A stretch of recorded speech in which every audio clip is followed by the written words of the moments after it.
नमस्कार लखवारी गुरु दे सोने लालो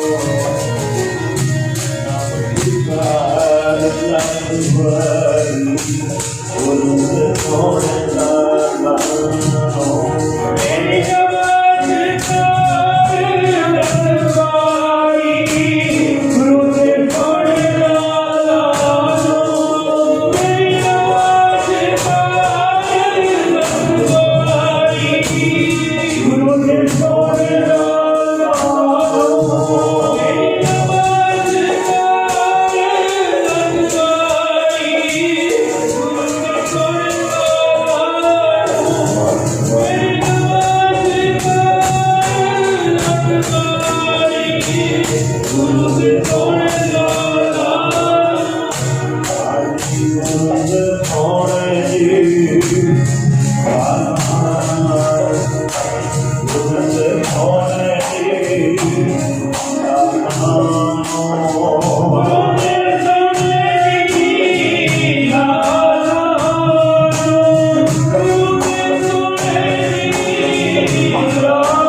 परम सत्कारयोग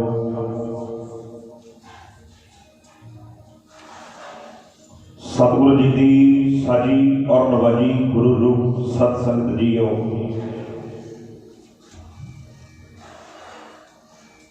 आओ जितने भी भाई भाई दूरों नेड़ियों चल करके धन धन साहिब श्री गुरु ग्रंथ साहिब जी महाराज जियां दी पावन पवित्र हजूरी में जुड़ बैठी सत संगत जीओ। ये पावन पवित्र स्थान श्री मान संत बाबा दयाल सिंह जी महाराज जियां के स्थान उत्ते धन धन साहिब श्री गुरु ग्रंथ साहिब जियां की पावन पवित्र हजूरी में जुड़ बैठी सत संगत जीओ। जिवें कि आप सारिया संगतां नूं पता ही है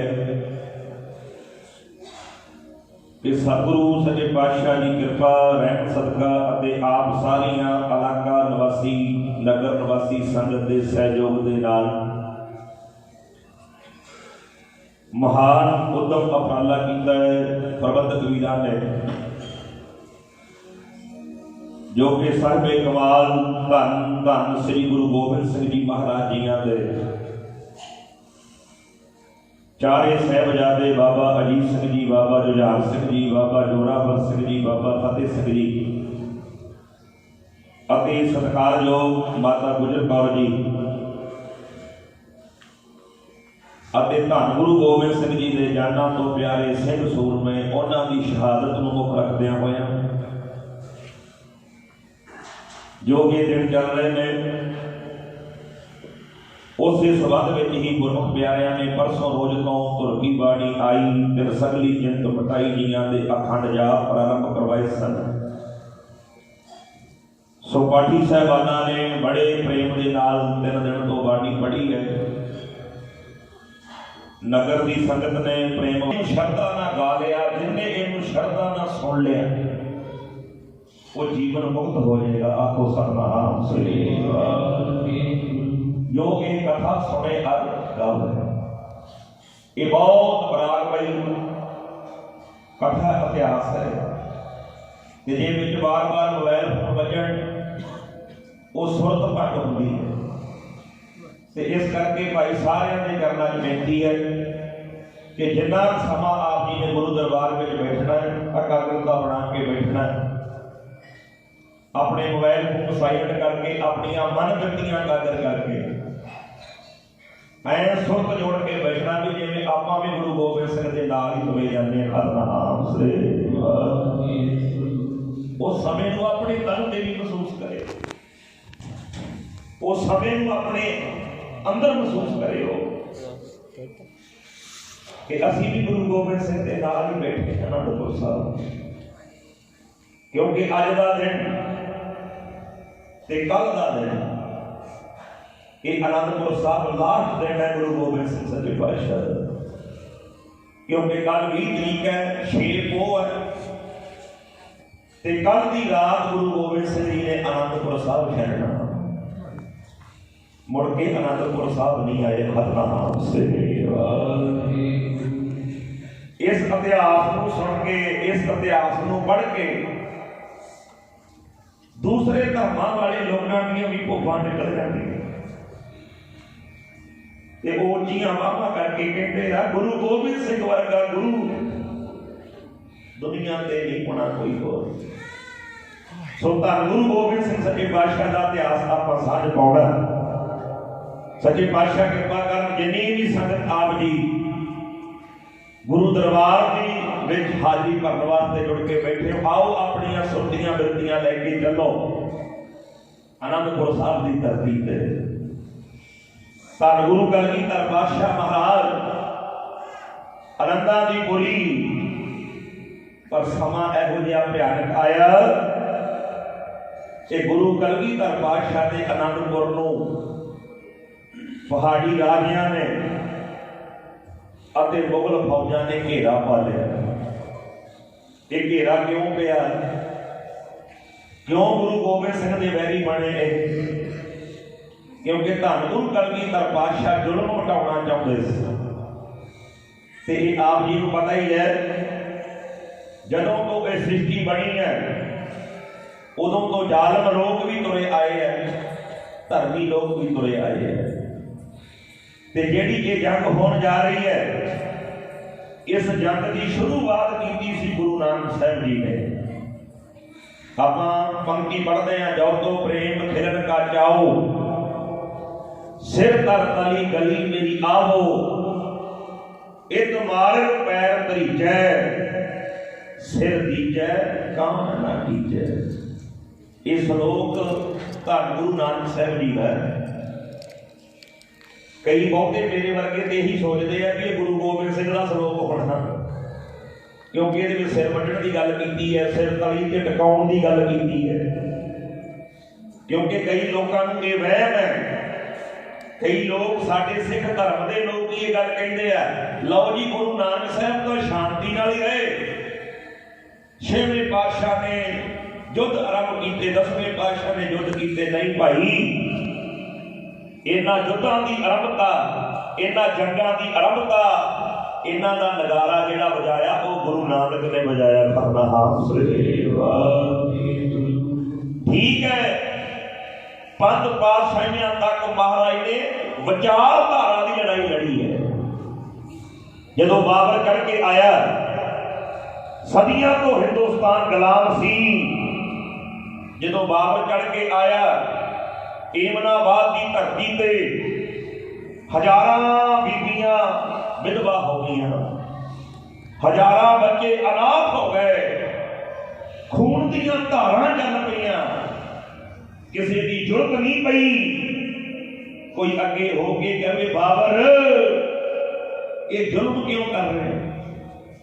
जे उस वेले सब तो पहला इनकलाब की आवाज उठाई ते वो गुरु नानक ने उठाई है।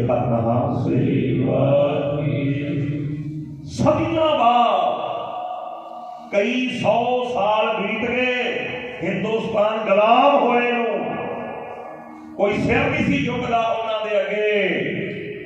ते प्यारिओ जे किसी ने सिर चुकिया, सब तो पहला इनकलाब की आवाज उठाई ते वो धन गुरु नानक साहब सी, जिन्हां ने कहा सी बाबर तू बाबर नहीं तू जावर। उथों ये जंग की आरंभता हुई है, बाबे की ते बाबर क्या की, उथों ये जंग शुरू हुई है जिहड़ी अज तक चल रही है।